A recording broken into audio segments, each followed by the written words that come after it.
Hey, and welcome back to Common Sense with Adam. Happy New Year, happy 2022. And it's only fitting that we talk about goals, about properly setting goals. And simply setting them, I think most of us know by now, isn't enough. Even if we write them down, there's no necessarily correlation between writing it down or even thinking about your goals to actually accomplishing them. So I want us to talk about a few tricks, if you will, one in particular that I find super helpful in making sure that our goals actually come to fruition. And the first hack or step into making sure that we more successfully attend to or hit or achieve our goals is by categorizing them or putting them into two categories that I think too many people confuse, but it is important that we define them. Because all of our goals essentially will fall into either important but not urgent, or urgent but not important category.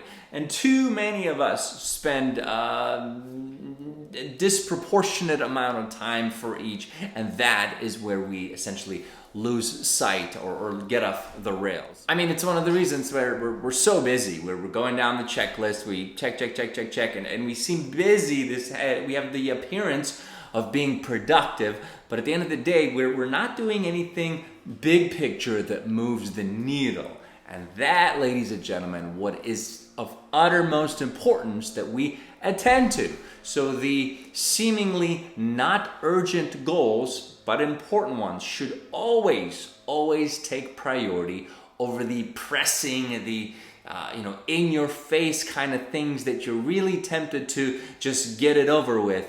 But that is a slippery slope. I hope we don't sort of get off the rails because, again, keeping in focus what is important versus what's urgent is the way to making sure that our goals are met.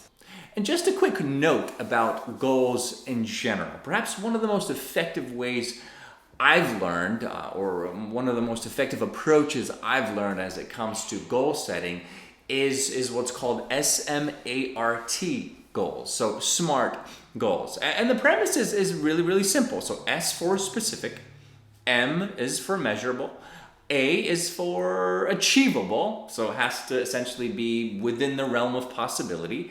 R is relevant, what makes sense for your life, and T for time specific. Again, I think it is one of the most effective ways to set our annual goals. But this video is not primarily about that, or even remotely.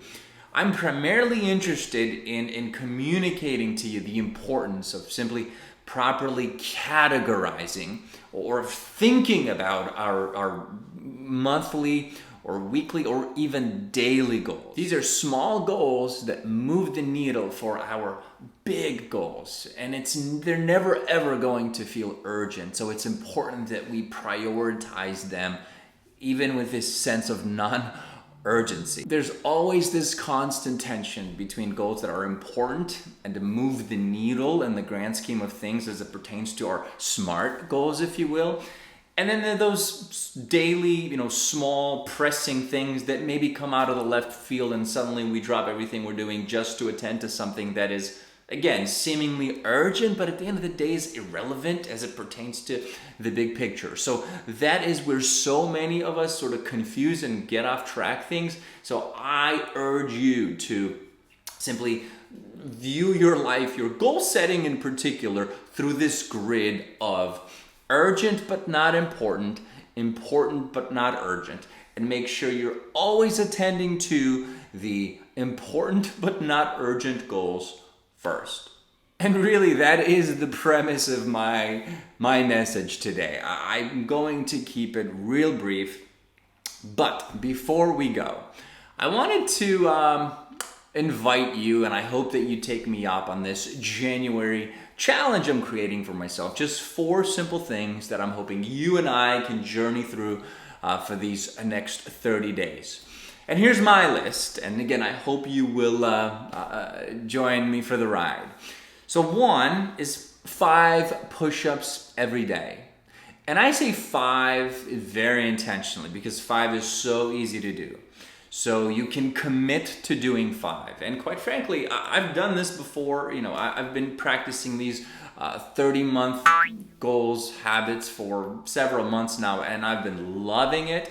So I find that the easier the goal is, the more likely I am to actually follow through with it. So I put down 5, but a lot of times I actually end up doing 25, 35, 55. So the goal is to keep it small, tell your mind it's possible, and then if suddenly you're feeling it, you just keep going. And if you're not, then just stick to the 5. Goal 2 is read something for 5 minutes every day.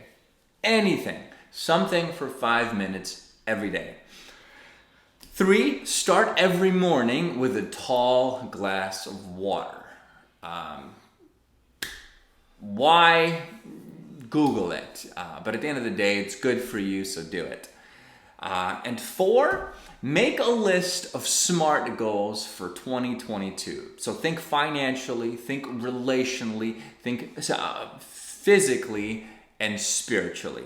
So that's it. I mean, it is really, really that simple. So the goal is simply that we're going to do things for ourselves, for our bodies, that we would really recommend to somebody else. We believe they are important for our body, for our growth, for our discipline, to be able to essentially progress and grow as individuals. So these 4 little guardrails or reminders throughout the month. So may they help us as we sort of grow. Maybe they be a trellis through which we continue to grow in this new year. Thank you for watching.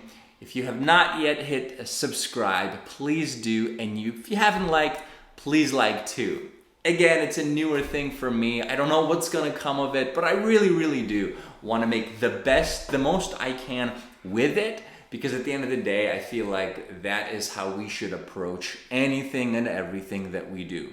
With discipline, with our absolute best. And essentially, it'll go where it needs to go. It'll turn out to be what it's meant to be. That's it. Thank you all for watching. Until next time.